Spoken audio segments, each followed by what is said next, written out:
Welcome to Franciscan Spirit. It's great to be with you. To say the least, there's a lot going on in the world. But one of the issues that has dominated the headlines domestically here in the United States is immigration. And this administration's approach to deportation in particular. I have found myself approaching this issue curiously, but also cautiously. I always want to guard myself from being overly reactive, particularly when so often it seems like this reactivity and rage is what is driving our social media algorithms, as well as political campaigns. But still, I have wondered what makes this current administration's approach to immigration different from that of someone like, say, Barack Obama, who earned the moniker deporter-in-chief. How much of this administration's approach, which often feels cruel and unjust, is related to the previous administration's seeming reckless approach to border security, something they seem to try to rectify with their policy shifts heading into the 2024 election. In other words, I've wondered what about this current administration's approach is truly unorthodox and unprecedented. But most importantly, I've thought to myself, how do my own Christian and Franciscan values guide me in an issue that seems incredibly complex and nuanced, and yet at the same time, crystal clear when it comes to human dignity and the importance of going into and listening to people on the margins? Theologically, I think it's pretty difficult to justify turning anyone away who is seeking a better life for themselves and their families. But I also understand the practical reality that countries need strong institutions and systems and protocols to function in an efficient, safe, and orderly way. We get into all this and more in this episode of Franciscan Spirit. I cannot think of a better person to discuss these delicate topics than this episode's guest, Suzanne Susany. Sister Suzanne, OSF of the Sisters of St. Francis of the Neumann Communities, is an immigration lawyer who lives and works in Pittsburgh, Pennsylvania. After a number of twists and turns in her career, Sister Suzanne attained a degree in law from Duquesne University in 2010. Sister Suzanne is on the front lines of this issue and deals firsthand with immigrants seeking refuge in the United States. Her voice, you'll find, is wise, poised, contemplative, but I also really appreciated how candid she was about her experiences these last couple years, particularly about some of the disturbing shifts in the legal realm that, in my opinion, would cause our very founding fathers to be extremely concerned.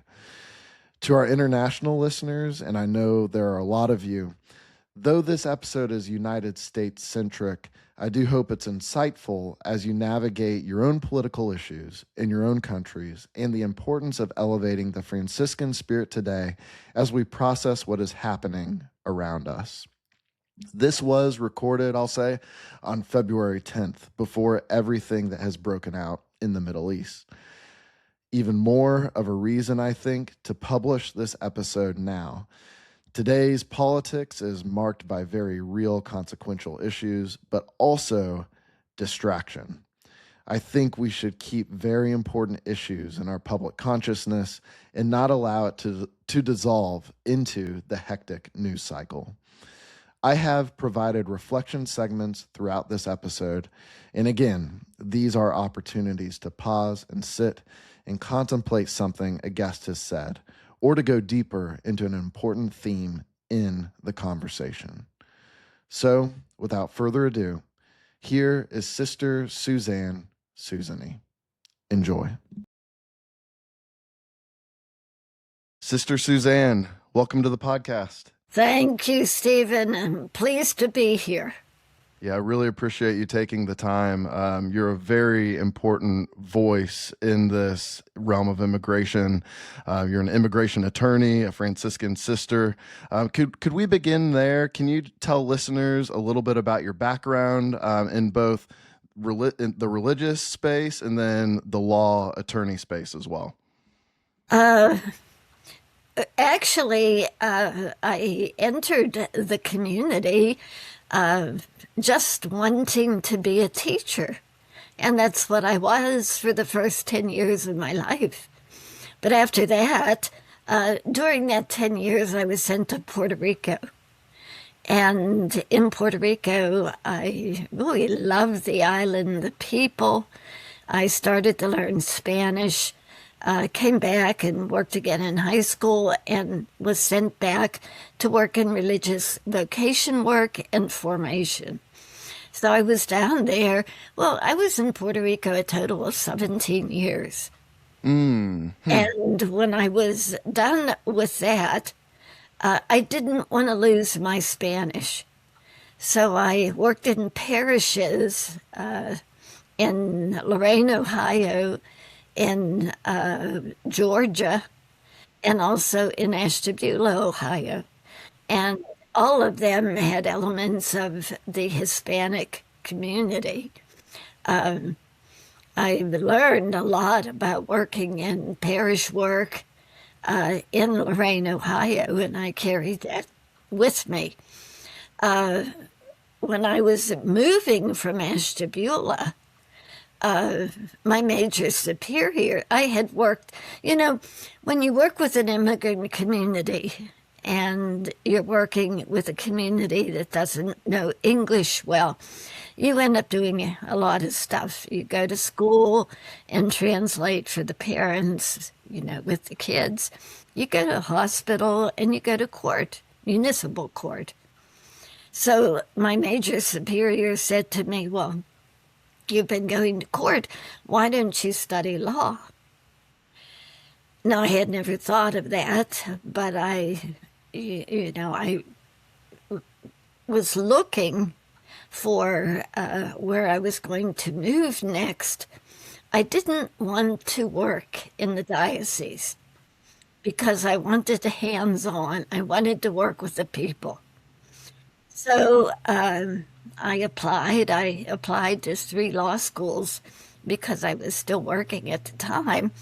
You didn't have a lot of time to study or anything. I took the LSAT twice. The second time I used a book, I studied a bit, and I raised it enough that I was accepted in Duquesne Law School. So that was very convenient because my mother was here in Pittsburgh, and she was elderly. So I got to visit her also on Saturdays and, to help her out a little bit. I guess the third miracle of the year was I graduated, and the fourth miracle, I passed the bar. So I began to work immediately in immigration, and I learned a lot of it hands-on. I actually started in court. I think most people usually start with applications, etc. But I did really more in court. And I really learned a lot from the judge and from my colleagues. Things, of course, were kind of different in court than they are right now, than they are today. And so that was in 2010. I have been working in immigration ever since. Okay. I was curious, what made you want to become an immigration attorney? That seems like a very unique calling. Well, as I say, I was working with immigrants. Yeah. In all 3 of my missions, in Lorain, Ohio. Now, Lorain was mostly Puerto Rican, but there were Mexicans and there were elements of the population who were undocumented. And of course, the church is really a central place.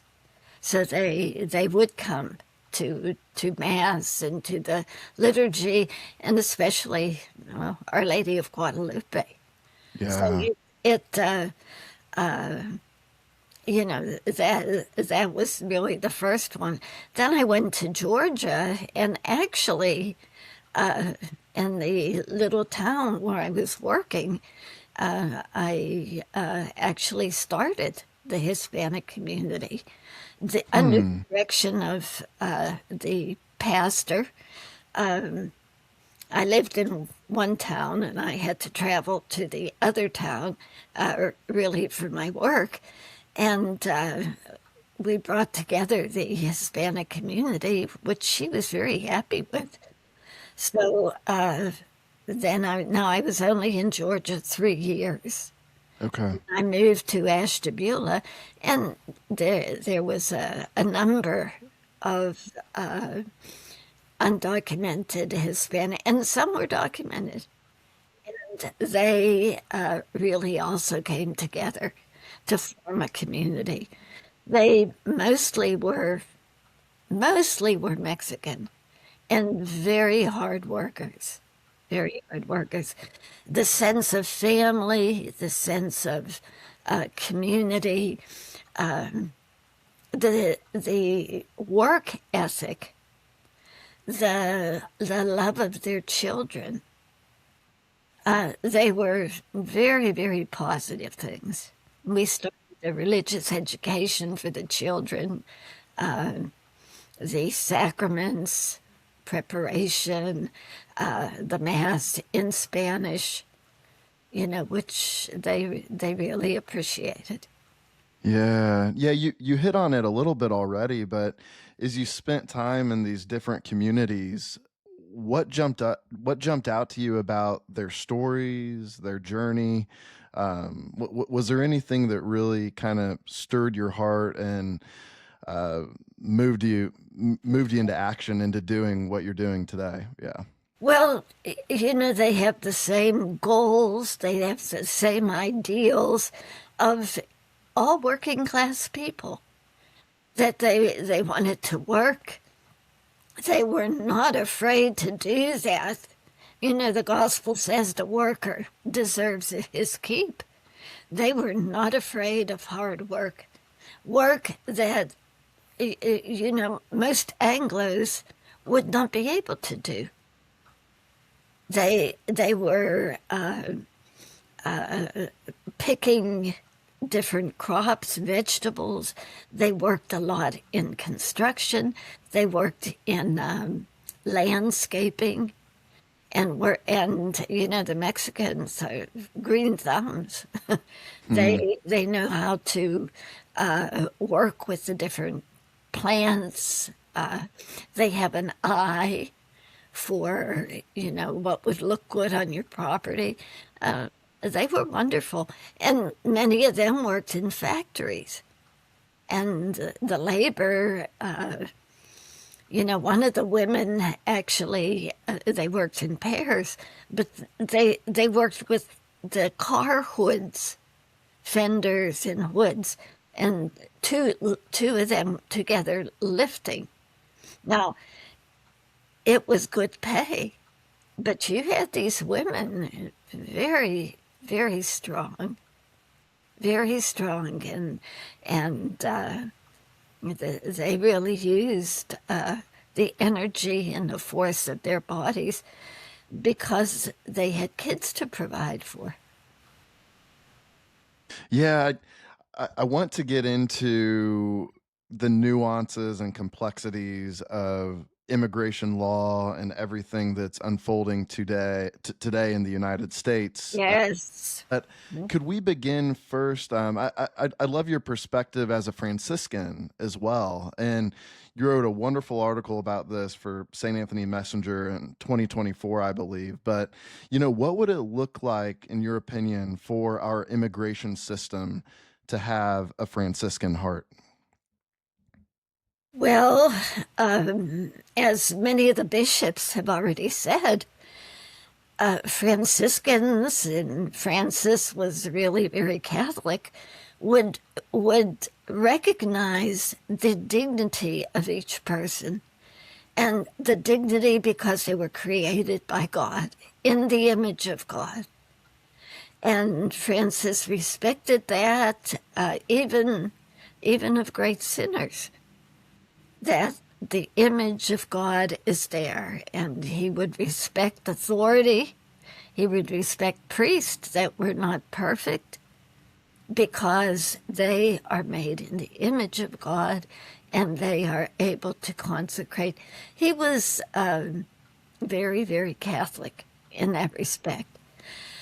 The second part that I used in the article, and I think is very appropriate here, is the idea of community. Community, the common good. Francis was known for his radical poverty. When I was a younger sister, I used to say, well, here we are Franciscan, and we have a house, we have clothing, we have food. Should we be giving all that up? But then what would you do? How would you live? So Francis was radical. He is not to be followed in that way. But when you look at what his early followers did, Francis lived at the time when the medieval towns were beginning to take shape. Mm-hmm. And so was the capitalistic system. Yep. Francis abhorred money, but not money for the sake of money. Money because it represented wealth and power and the hoarding of both. The friars recognized that all these people that are coming from outside the city needed to also eat. Maybe they were able to do horseshoes.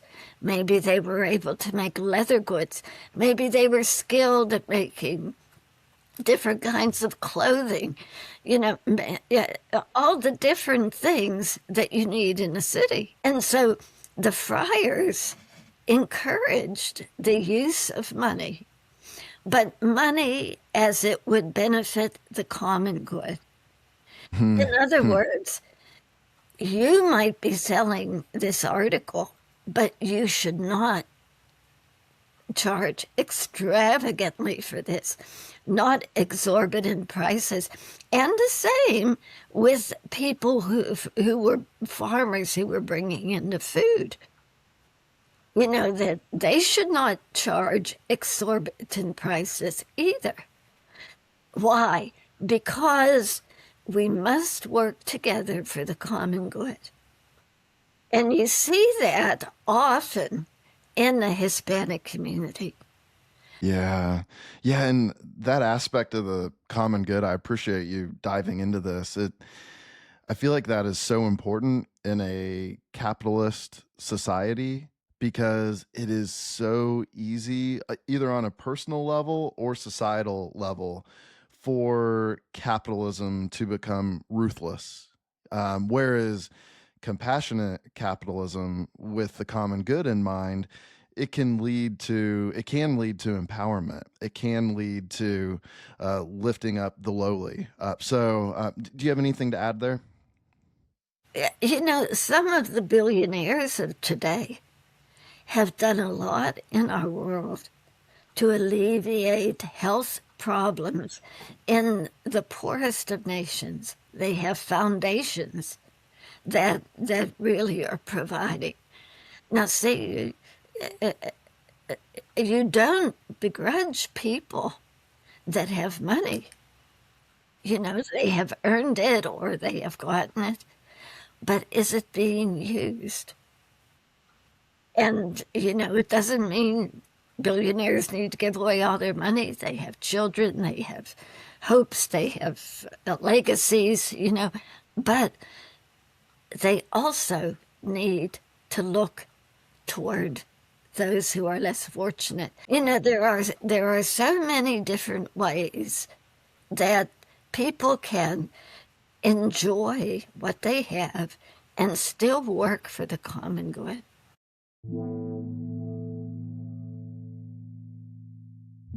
In this first reflection segment, I wanted to highlight a theme that Sister Suzanne returns to you'll find again and again throughout this conversation, and that is the notion of the common good.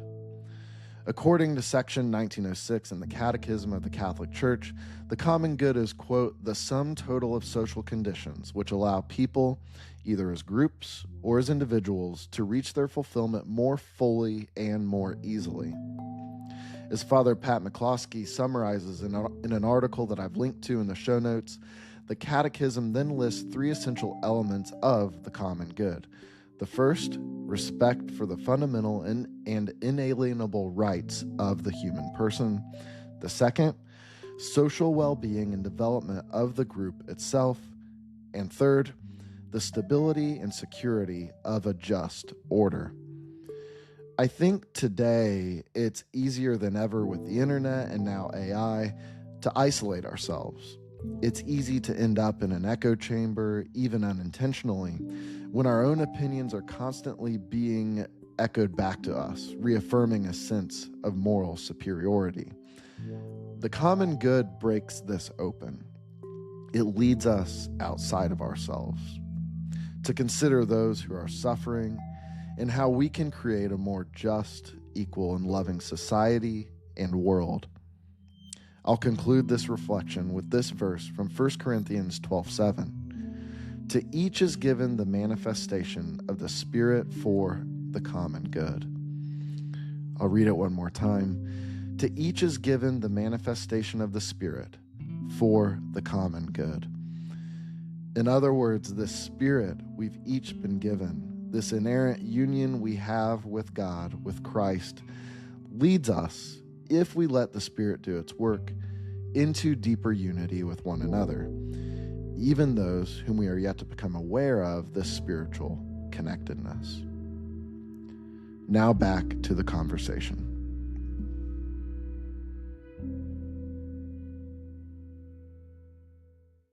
I'm curious what you think about this.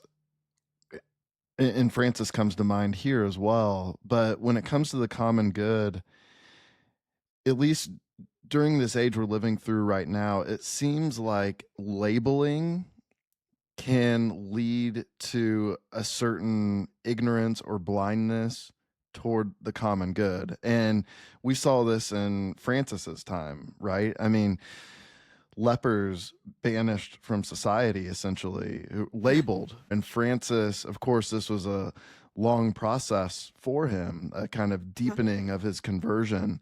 But he began to see that, oh yeah, like Christ is right here in these people who our society is kind of pushed out. And then you see that as well with his, we just did an episode on the podcast about this, but you see that as well with his experience with Sultan Malik al-Kamil.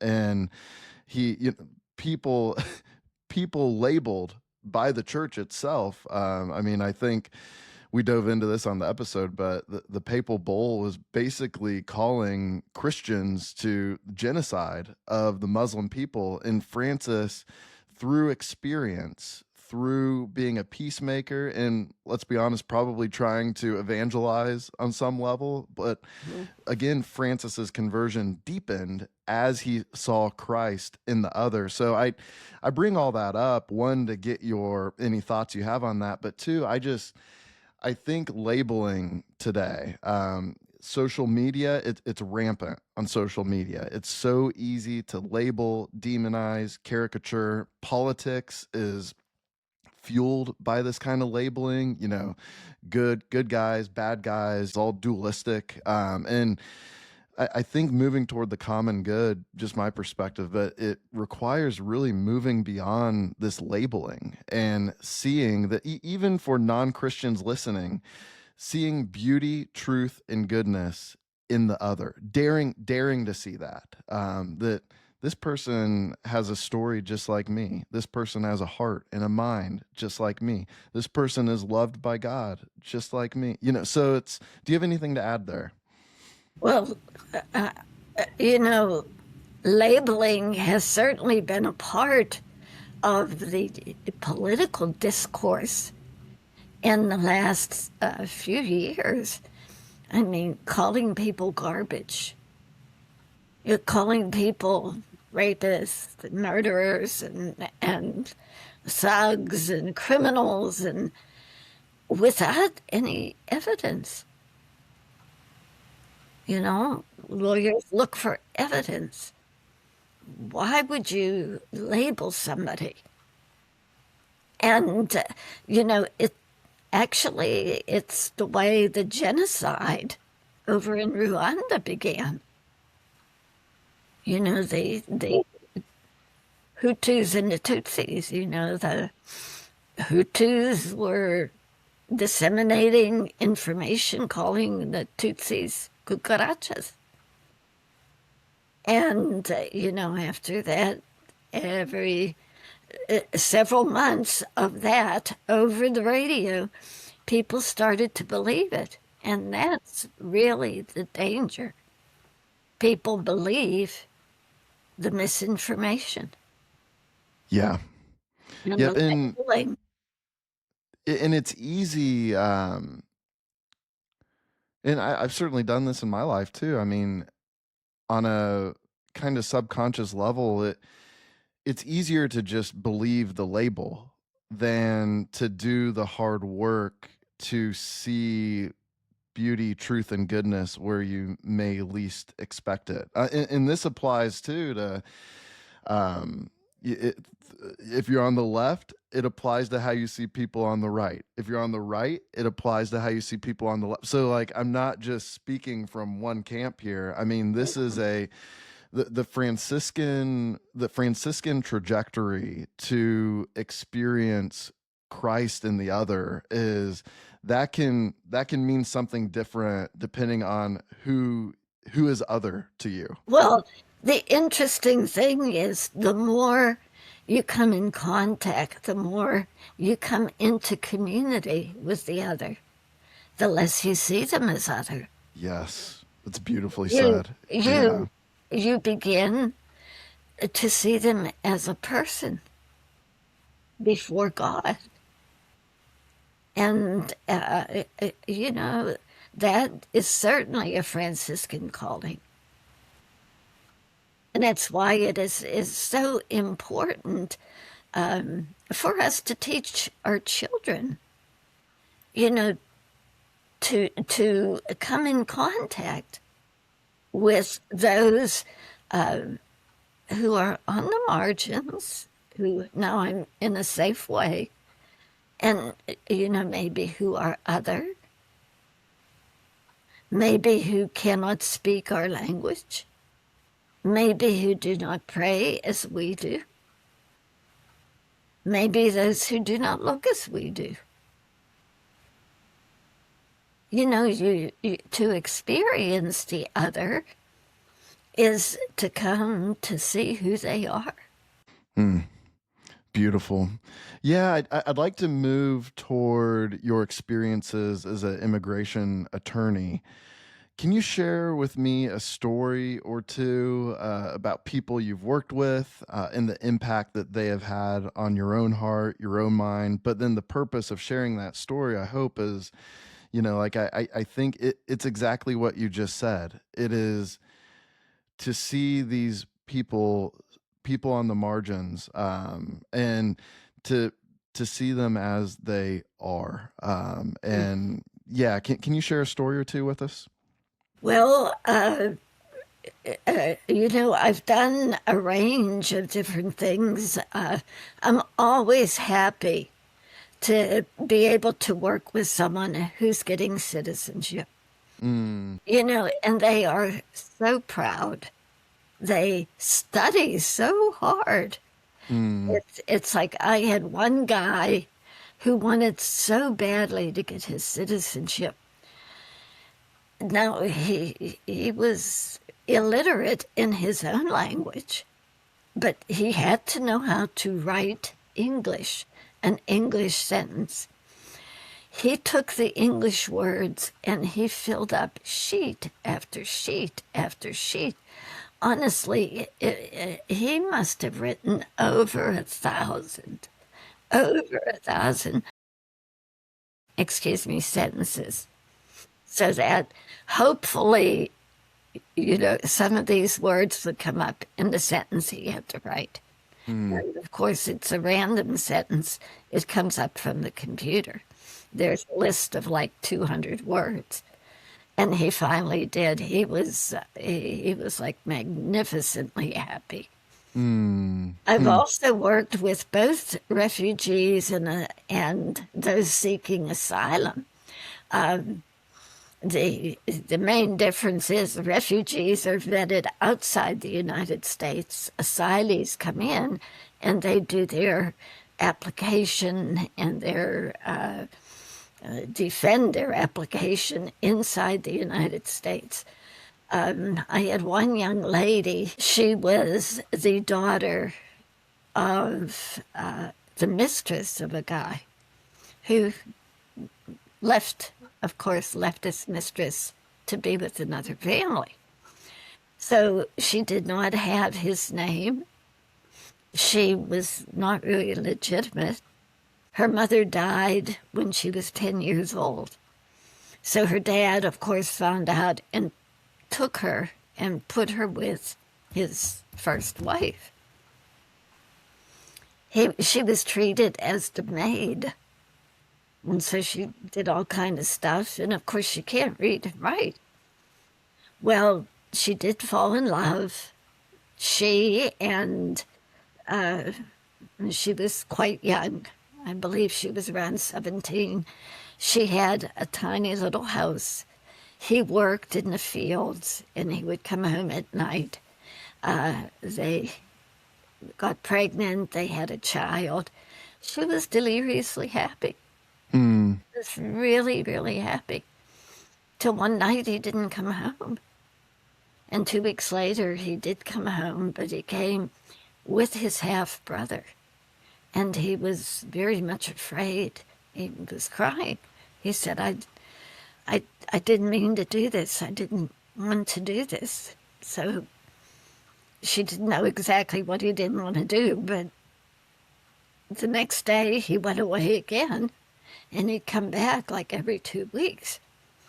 Well, what happened is his half-brother was very much involved in drugs.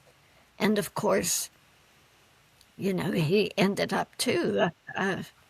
The half-brother was really kind of a leader. And of course, he had guns and all that. Well, around January, between January and February, he came home for a month. And he was trying to break away. So during the day, she would go with her father's mother, who was quite elderly. He would go in the cemetery because he didn't want to have brother to come home and find him. But of course, they came for him at night and took him. By April, he was arrested. He was taken to jail, drugs, with his brother, half-brother. All of a sudden, she gets a phone call, and she's told to come to the jail. Well, they have to pick her up and take her because she doesn't know how to read or write, and she doesn't know how to take a bus, and she doesn't have any money. All right? So she gets there, and her husband says, "We're going to be in touch. Do what we tell you." So she goes back home. Shortly after that, armed men come to the house with their guns. They hand her the phone, and her husband's on the other end, and he tells her, "Okay, we're going to leave you 2 satchels. You take these satchels, and you take the bus, and take the 2 kids with you, and you take them to this house." Well, the armed men got their guns out and said, "This is what you do, and if you don't, you'll answer." Okay. So she goes, and she does that, and she comes back with 2 more satchels, which the guys pick up. A little while later, they come again, And she said, well, can't I do it without the kids? They got their guns out, put the guns to the kids' head, and said, okay, if you don't want to take the kids, we'll do away with them right now. Oh, no, no, no. She said, okay, well, I'll take the kids.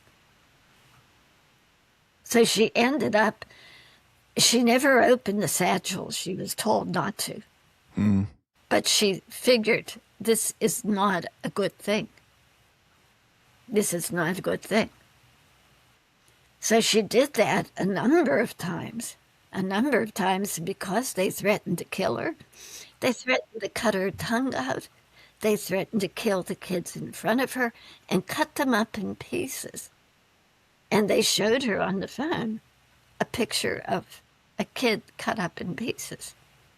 Lord have She mercy. believed them. Gosh. She believed them. Okay.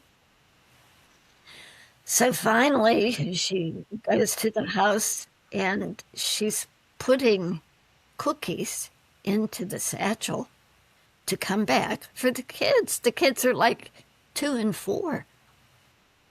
So she's coming back. And when she put the cookies in, she saw money. So she's coming back and she says, I don't want to do this. Why am I doing this? So in the middle of the run, she stops. She gets out, takes the 2 kids, goes to the base of the mountain because there's mountains there, leaves the backpacks, grabs a stack of money. She doesn't know how much it is. She can't count. She's never seen money like that before. She goes up into the mountains and she stayed there for a day and a half, petrified that they would find her. So finally she decided, I can't stay here. If I do, they'll kill me and the kids.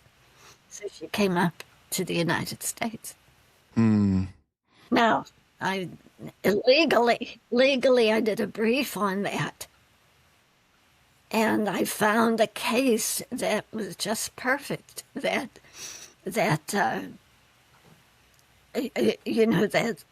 somebody who has escaped from indentured servitude, that is a valid PSG. So we went and we did the asylum case, but she lost. So I don't do appeals, but I appealed that one, and it's appeal. The judge seemed to think there was no fear of persecution. So it's very difficult for the people to get asylum. These are cases of people that are in dire straits.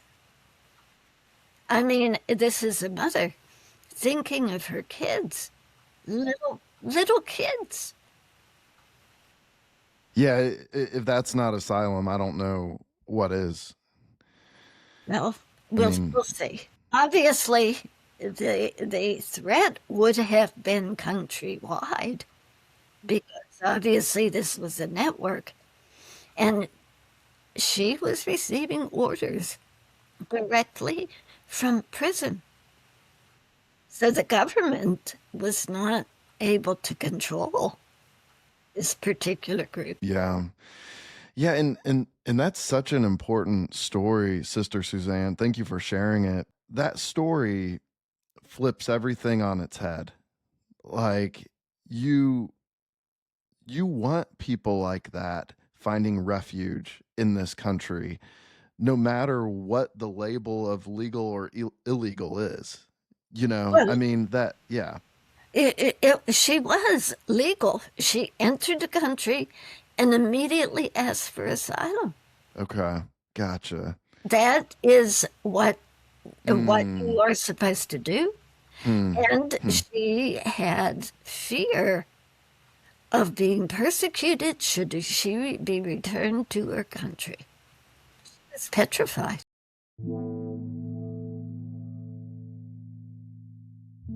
In this second reflection, I would like us to sit with the story that Sister Suzanne just shared. The poet Muriel Rukeyser famously wrote that stories, not atoms, comprise the universe. That stories, not atoms, comprise the universe. How did Jesus teach? He told parables. He told stories. Stories open us up. They invite us to consider another perspective, to place ourselves in the shoes of someone else, to deepen our empathy and curiosity. The sacred reading and receiving of a story is a contemplative encounter. It invites us to see the person as they are, not by the ideas that we are defining them by, not by the labels that we are defining them by, but by the journey that they've gone on. Beneath every opinion is a story. Beneath every label, legal or illegal, Democrat or Republican, is a story. One of the reasons I've committed my vocation to storytelling is because of its transformative nature. Each story that I'm privileged to go out and gather, each interview I get to conduct with a subject who opens up to me, in a very real way, it changes me. I'm not the same person after the interview or after writing the story that I was before.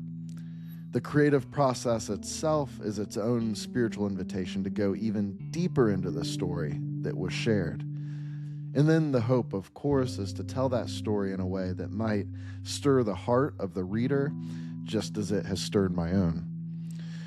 It may sound idealistic, but I really do believe that if our consciousness as a country, as a society, had a deeper appreciation for story, it could heal all our brokenness. What's kind of funny is that our culture does value story. I mean, we'll binge Netflix into the late hours of the evening, completely consumed by a story. We'll go to Disney World or Universal and bask in elements of story.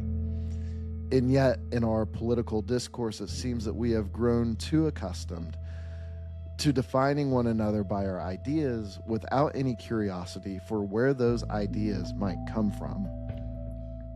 The story that Sister Suzanne shared invites me to humbly consider what my life might be like if I was born in a different country, or if I unknowingly found myself doing grunt work for a cartel for fear that they would murder my children.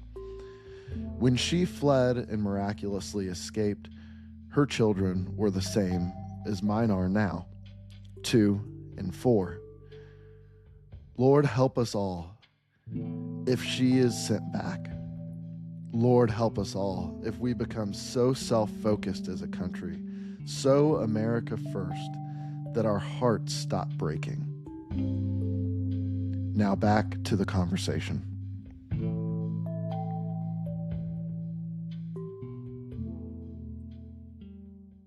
What would you like to share about the legal side of things that you think is important for people to understand today?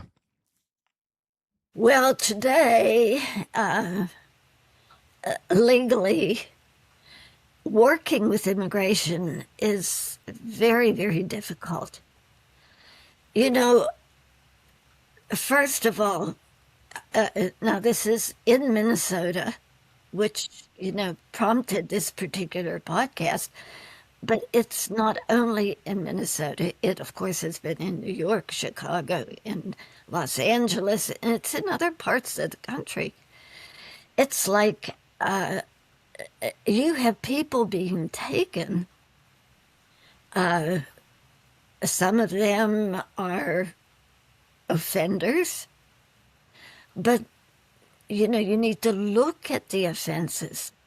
For some, it's a DUI way back in 2008. A DUI is serious. But remember, in 2008, all you got was a slap on the hand. The law has evolved since that time. And there are no other violations from 2008 until now.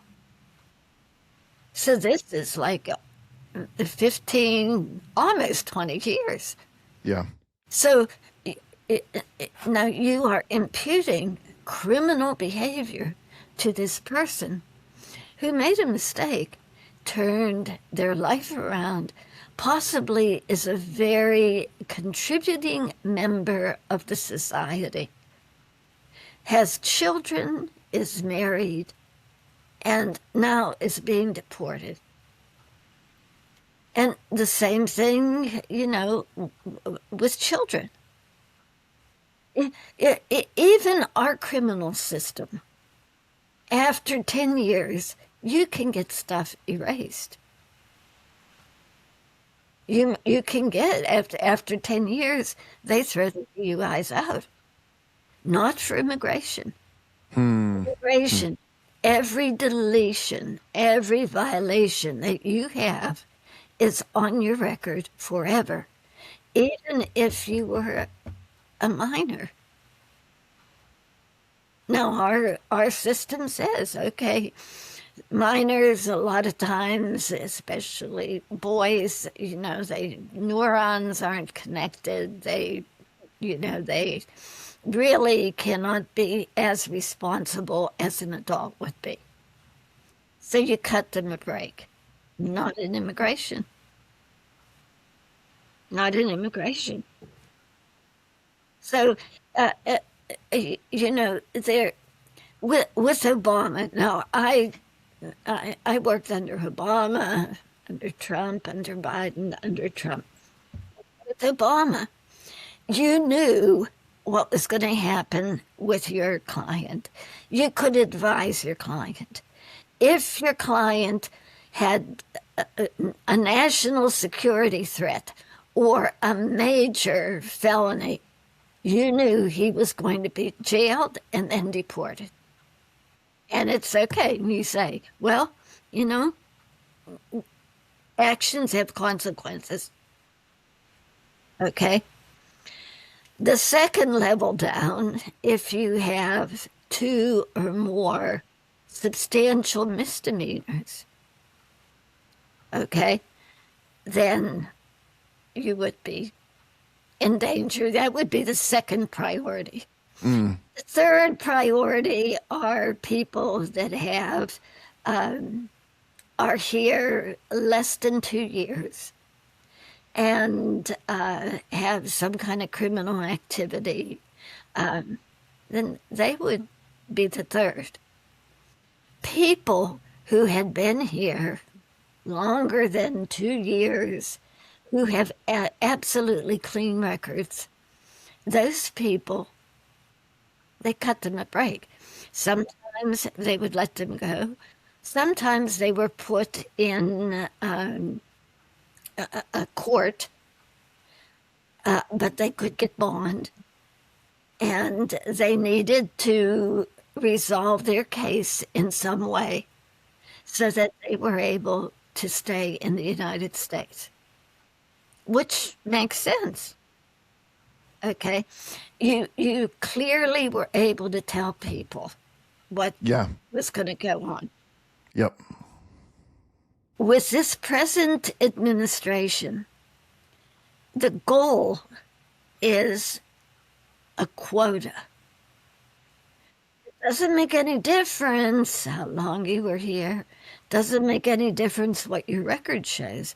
Doesn't even make any difference at times if you are a permanent resident or even citizens have been arrested and they've been kept in jail.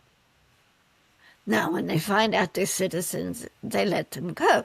But who knows how long that's going to take. Yeah, yes, yep. Okay? What they're looking for is numbers.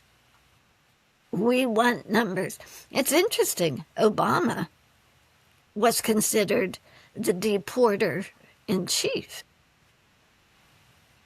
Now, ICE has quotas. Okay? They don't care.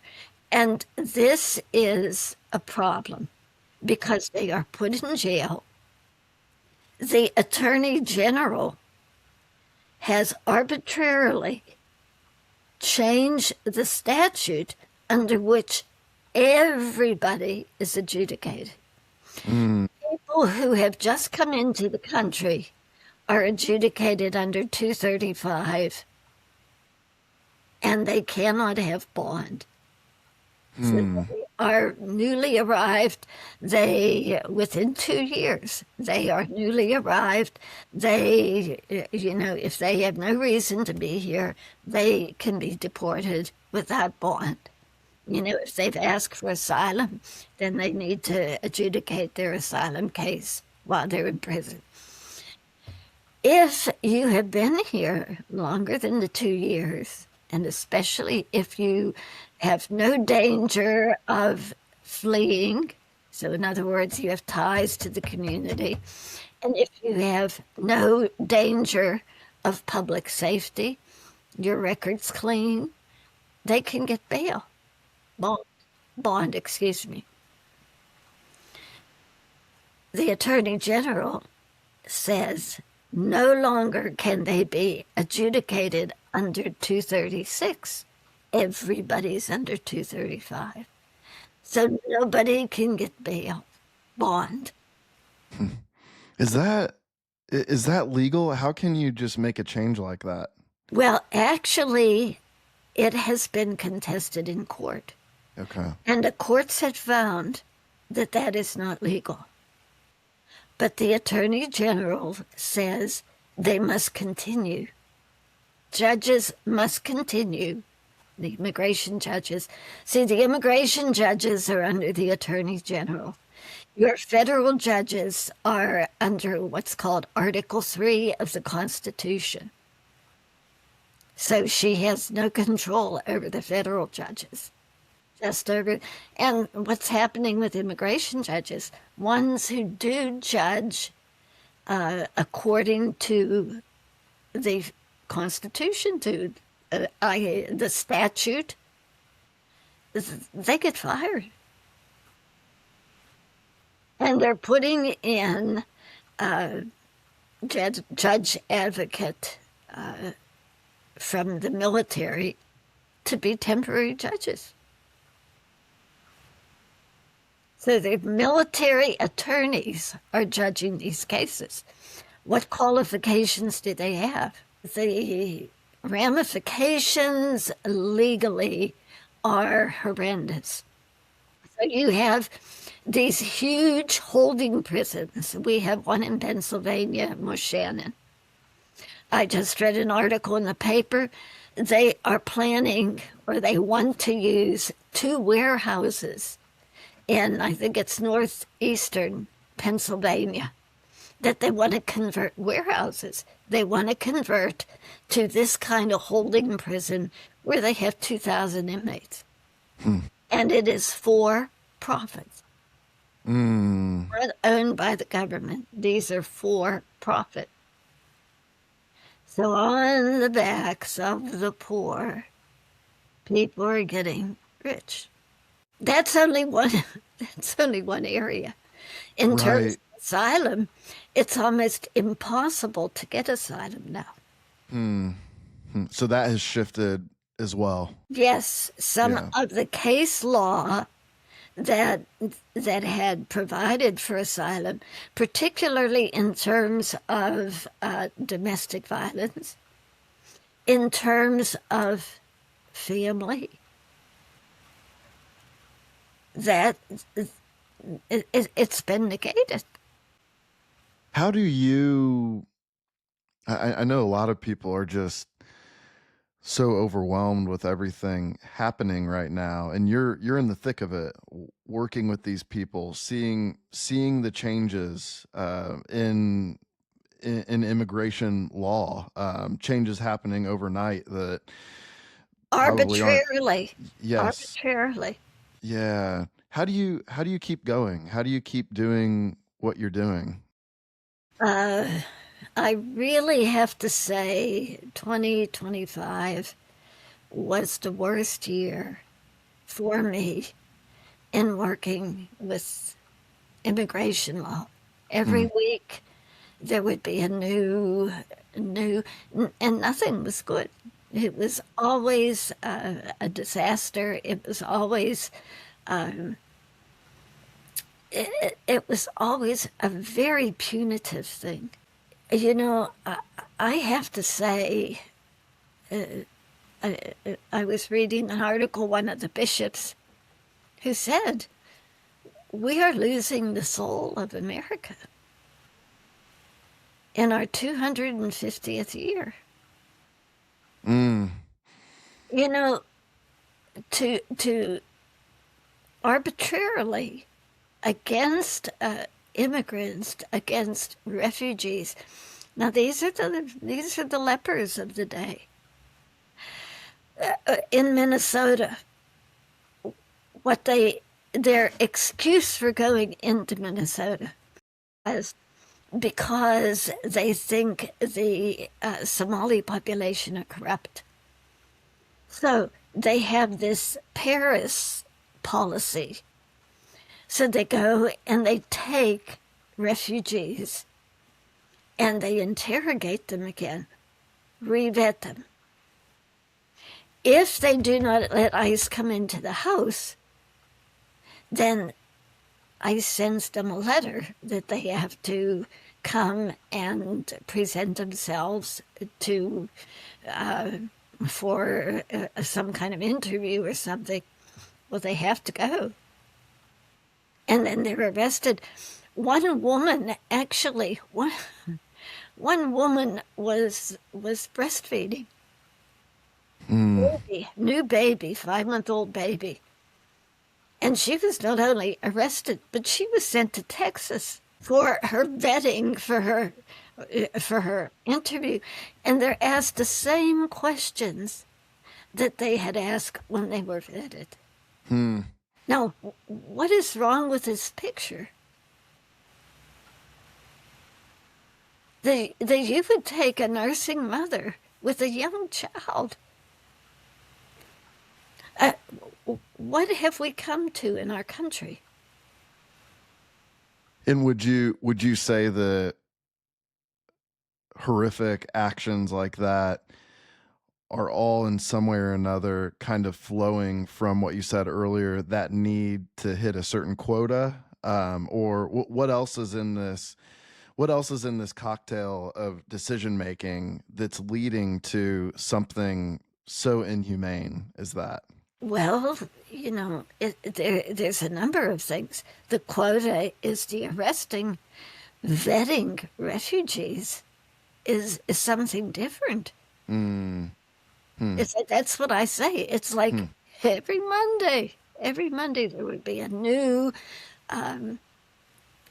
very, very punishing thing come up in immigration law. when you thought, what else can they do? They would find something. And, you know, they're going after children who came as minors and who have SIJ visas. Now, after a certain time, they can apply for a green card. They're going after them, especially the boys, when they turn 18. But there was a law, a policy, a law that said that they cannot do that even when they turn 18. But it is not being honored. So I want to say we are losing our soul. Yeah. Yep. Yeah. And I want to make sure we're crystal clear here for anyone listening.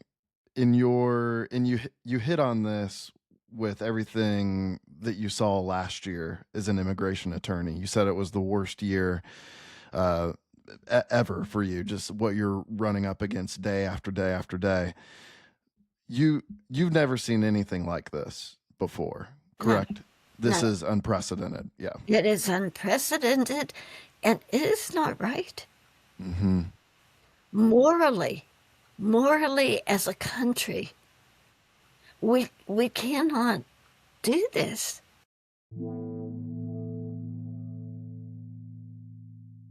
In this final reflection, I wanted to return to what Sister Suzanne reminded us of, the fact that we will celebrate the 250th birthday of America this year.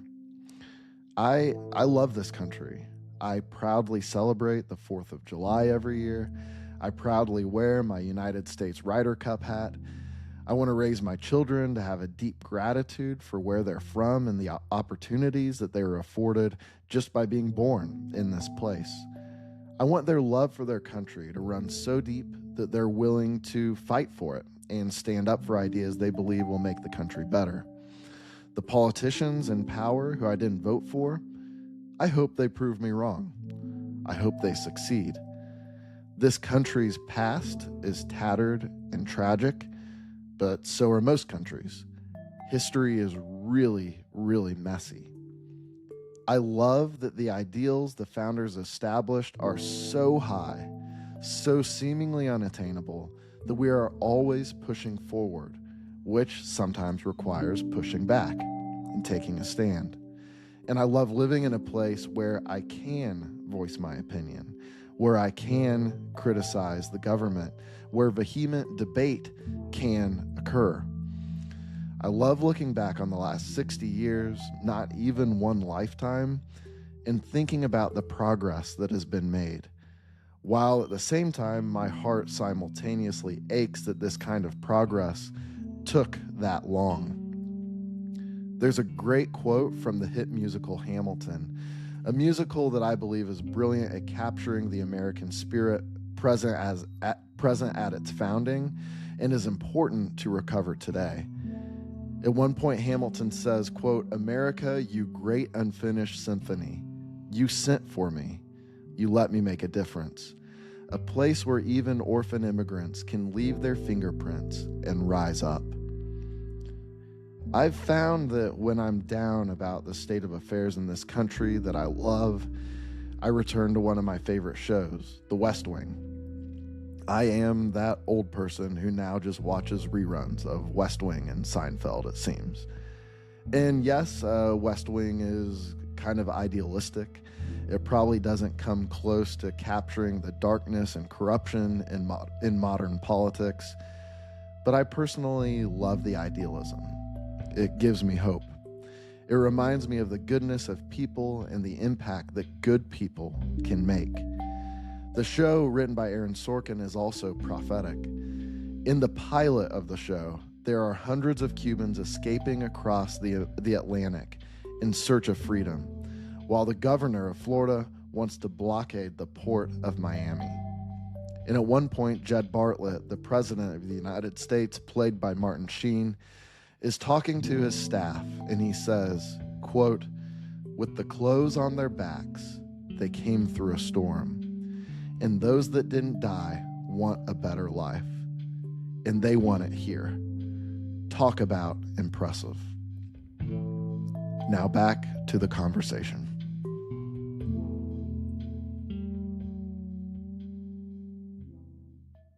How do we get back that soul of America? How do we start moving toward healing again? What has to happen? Well, we need comprehensive immigration reform. In 2013, the Senate passed a reform bill.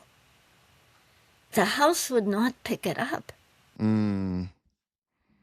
Now, it's really unfortunate. It is really unfortunate.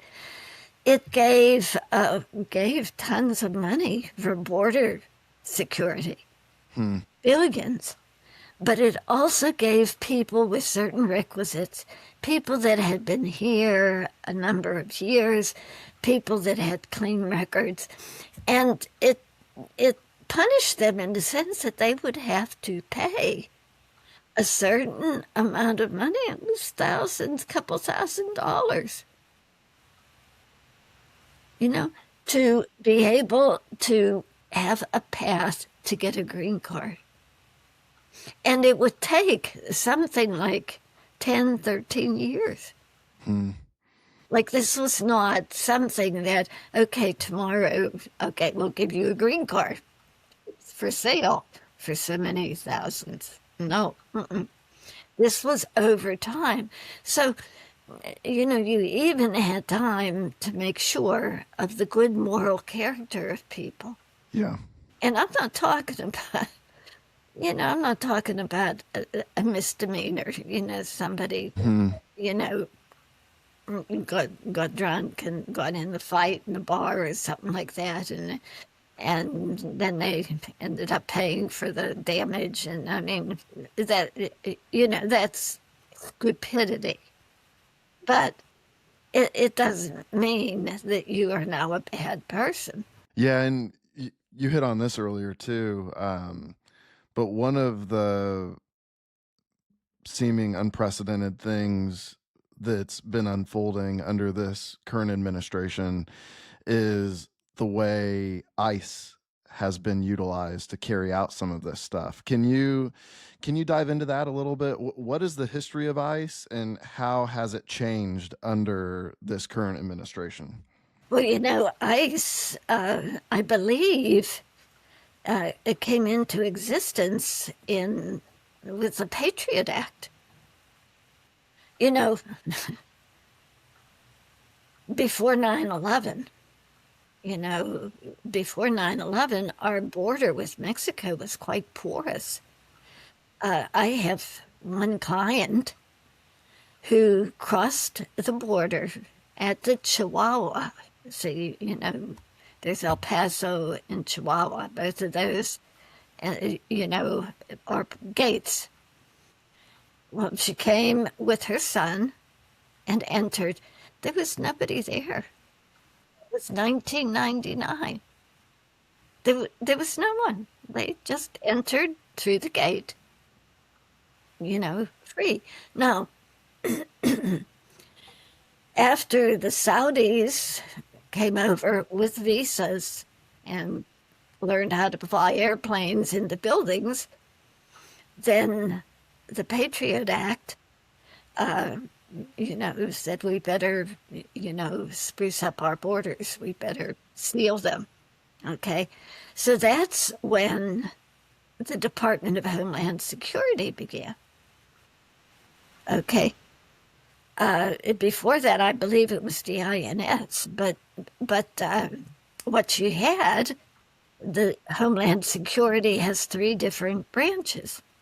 You have the visa section, which is separate, Border Patrol, which is separate, and ICE, which is Immigration and Customs Enforcement. Okay, so that's when it came into being. Now, my experience with ICE as an attorney, I knew a number of ICE agents. And, during Obama, now, of course we complained that they would sit outside down the block from different houses at 6 o'clock in the morning. And when the workers came out to get picked up or to go to work, they would come and they would take them, and they were undocumented, so they were put into court and they would go through the process. And, some were deported, some were able, to get some kind of remedy. Now, the ICE agents had no vest. I'm sure they had guns, but they weren't showing their guns. And it's like they didn't come like a military force. Yeah. Flak jackets and everything. Now, they are coming as a military force, and they are doing what military do, pulling people out of cars, breaking car windows, forcefully entering homes. And that itself is against the Fourth Amendment. Forcefully entering homes without a judicial warrant. And the Homeland Security person said, "Oh, you don't need one. There's a memo that's been in existence since July of last year that says you no longer need one." That's not legal. That's going against the Constitution. You can't do that. For America, your home is your castle. Your home is sacred. So the whole purview of these ICE raids takes on a whole, and no wonder that there was the response that you had in Minnesota. You had ICE agents coming in, and you had National Guard coming in with guns, and you have this armed group coming into your city. Well, you as citizens, of course, they were incensed. You will not come in here like this. And who got shot? Who had the guns? Right. Yeah. Who got shot?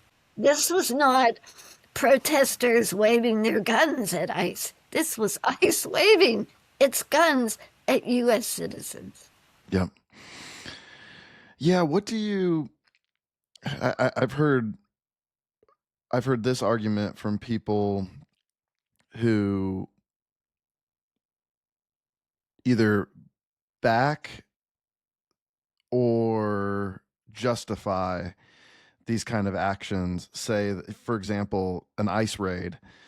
Well, I've heard the argument, you don't get the Fourth Amendment if you're illegal. What would you say to, how would you respond to that argument?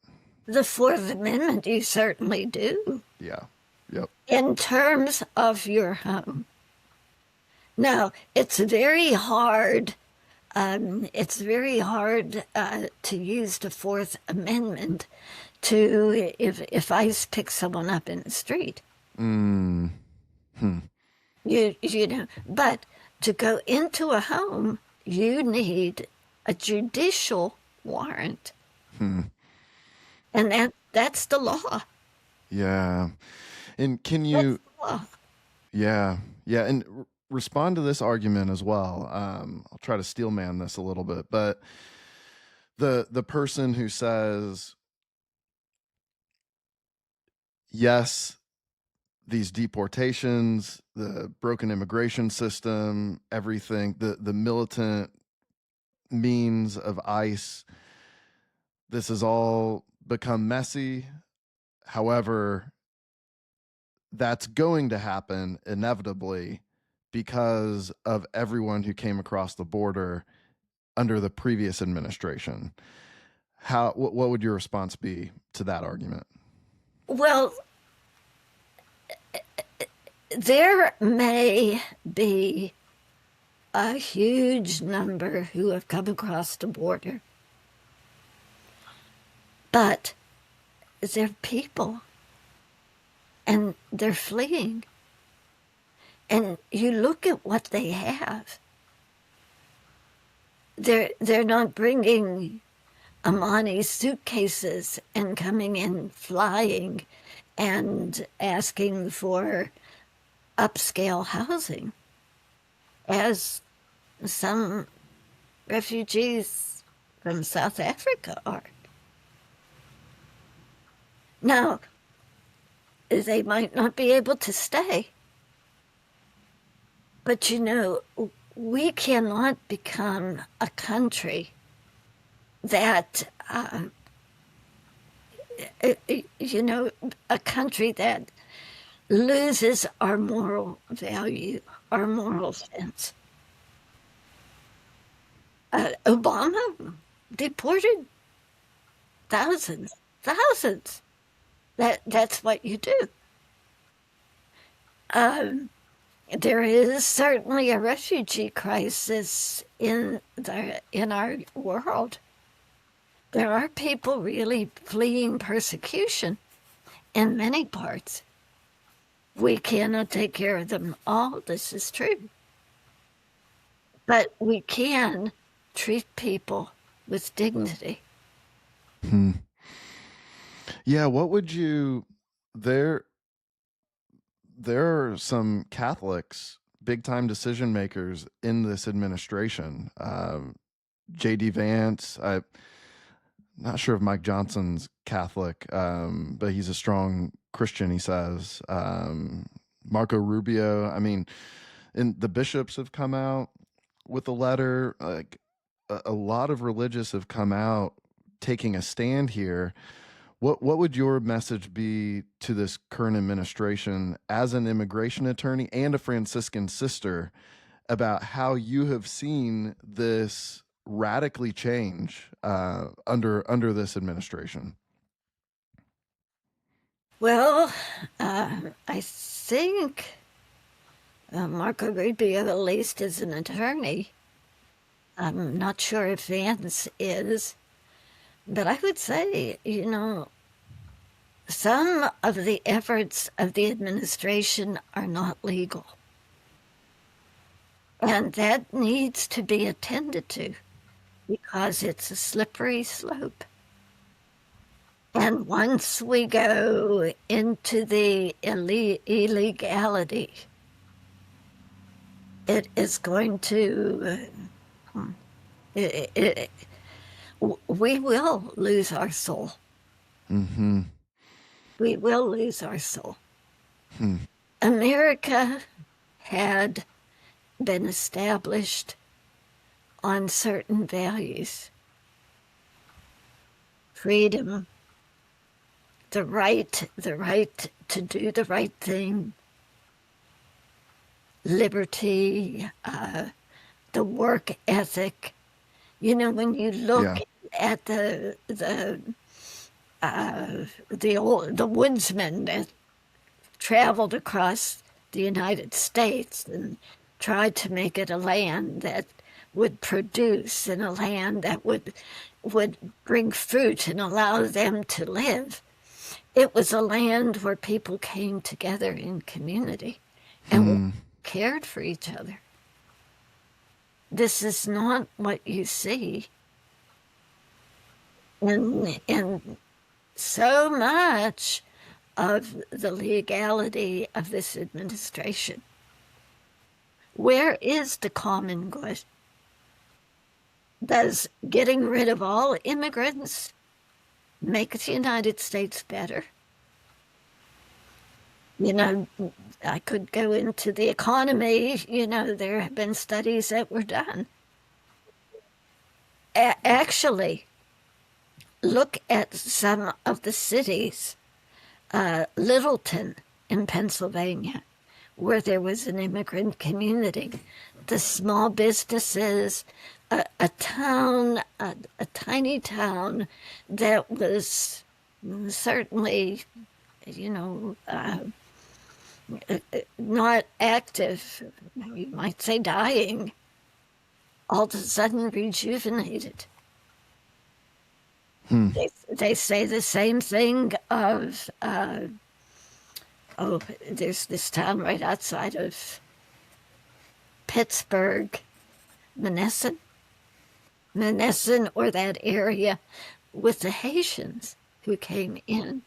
And the people in the town have said this. They have made our town better. You could argue, but among them you have criminals. Well, look at the United States. Among citizens we have criminals. And yes, they should be deported. And yes, they should be adjudicated. They should, But you can't say, okay, so now everybody who's Haitian is a criminal. Everybody who is from whatever country is now a criminal. You can't do that. That is not accurate. That is not correct. Yeah, and I'm always so baffled by it's what you said. I think most Americans, and I think the data backs us up, that most Americans are completely okay with deporting criminals. Sure. And but then this administration, and I'll try not to go on a soapbox, but they always take things too far, to the point that it doesn't even benefit them. And I think the polling is coming out and showing that now. And so I'm hopeful that they change course. But this and of course this is the administration that we have right now, but we've seen this on the left too, where, it's just, there's a lot of 80-20 issues that Americans are completely on board for something, but then it just gets taken too far. And I don't understand how, I don't know how we get out of this cycle in America where it's just this, it's a spiraling into what you said, losing the soul of America when it's always, it's not even that every reaction has an equal and opposite reaction. It's like every action has a more severe reaction, and then that reaction has a more severe reaction. And it's just, we're in an interesting spot here in the history of our country, to say the least. Do you have any thoughts on that? Well, I look at what happened in Minnesota, Mm-hmm. and I admire those people who did something. Protesters. They came Yeah. out in freezing weather, and they said to ICE, "We will not accept this. We do not accept this." And of course, they paid. 2 citizens were killed. That this is wrong. Why? Because these people are our neighbors. They go to school with our kids. They buy from our businesses. I mean, it's the common good. This is not right. There was a town, now this is a number of years ago. This has to be about 5 years ago. There was a town up in the Midwest where the guy owned a restaurant, and he had like 7 kids. The kids went to school, some of them, a number of them were born here, okay? He was a staple of the community. He had been here 30 years. He provided for the police. He would once a year have the celebration for the police, and everybody knew him. And, maybe not personally, but everyone knew, oh, yeah. He was deported. And the people in the town, everybody signed a letter asking ICE not to do it. They did it anyway. Now, my favorite expression, what is wrong with this picture? I believe we have gone down a notch on, what is it, the liberty scale, 1 to 5. We have gone down in the view of other countries. There is danger that we will lose our soul. And And do you think we've lost it already?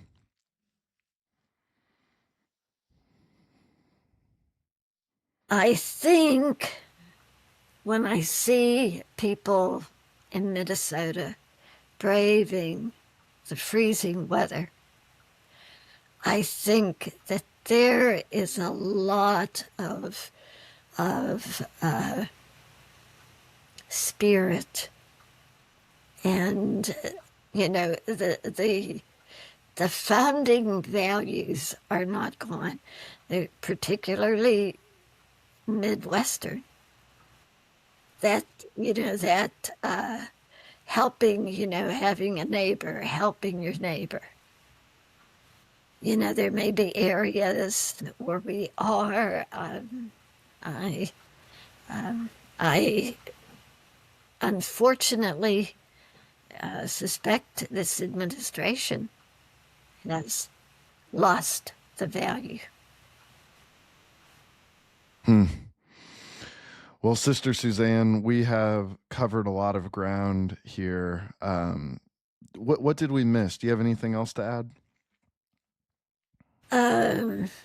Gee, we really have covered a lot of ground. I think what we need, one thing we need to do in prayer and in reflection, deep, profound reflection, we need to put aside politics and search our hearts and our communities for the values that last. For me, of course, a lot of them are values that you find in Franciscanism. But I suspect that those values, the dignity of the human person, the value of the common good, even the international common good, not just our neighbors, not just our states, not just our country, the international common good of our allies, of our neighbors, of civil discourse, even with those who are not our allies. That, those are all values that I think in our heart of hearts we need to find. Yeah, and you mentioned it. We're about to celebrate the 250-year anniversary of the founding of this country, and our founders, of course, were deeply flawed, as we all are.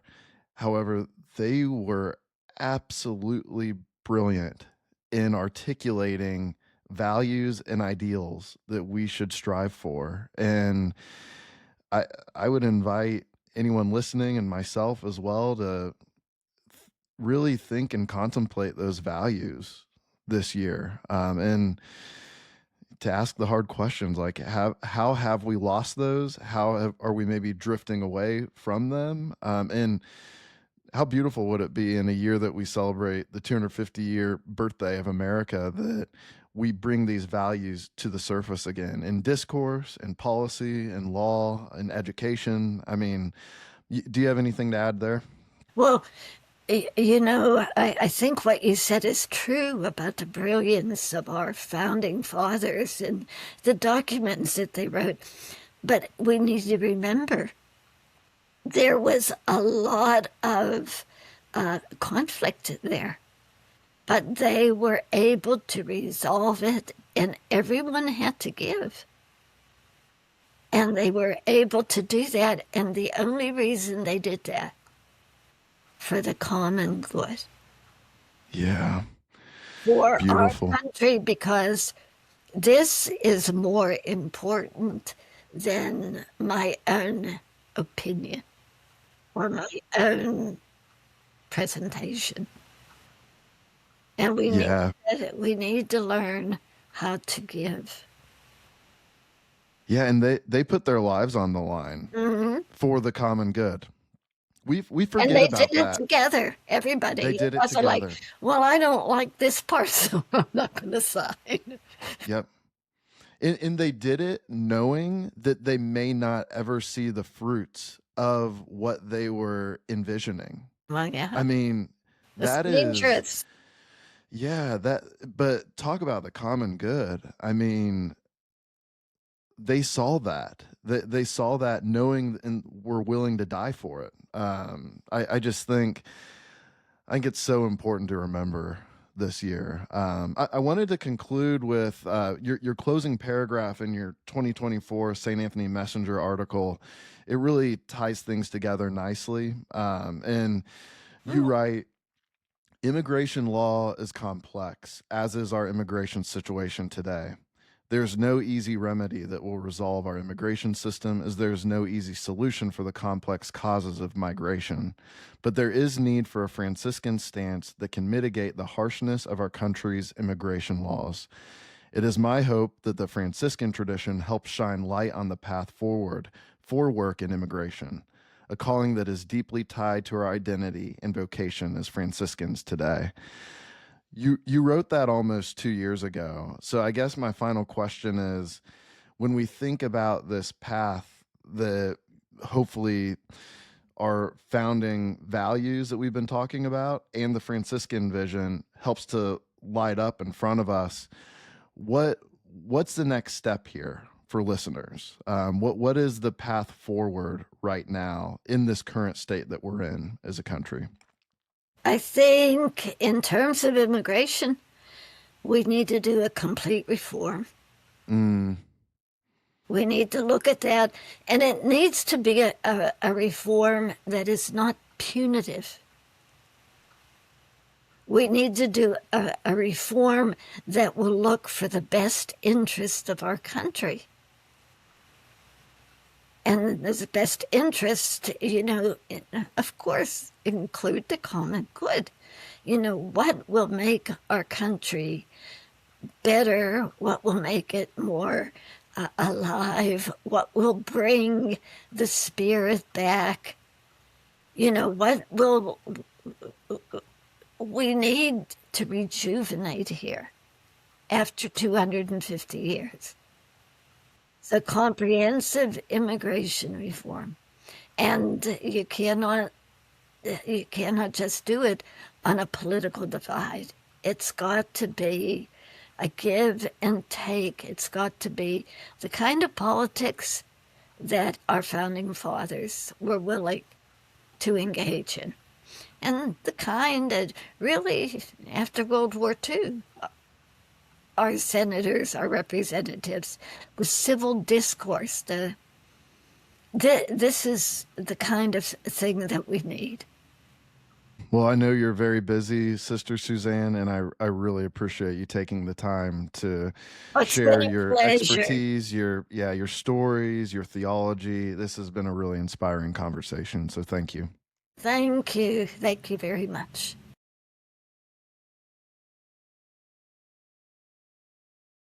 Once again, that was Sister Suzanne Susany. A huge thank you to Sister Suzanne for sharing her wisdom and expertise with us, and to Father Cyprian Concilio as well for providing the intro and outro music for this podcast. I have linked to a number of helpful articles and resources in the show notes of this episode. Those detailed show notes can be found at franciscanmedia.org. Thank you for tuning in, and thanks as always for your support. This is Stephen Copeland signing off. Peace and all good. I will lead you into the desert with me and tenderly speak to your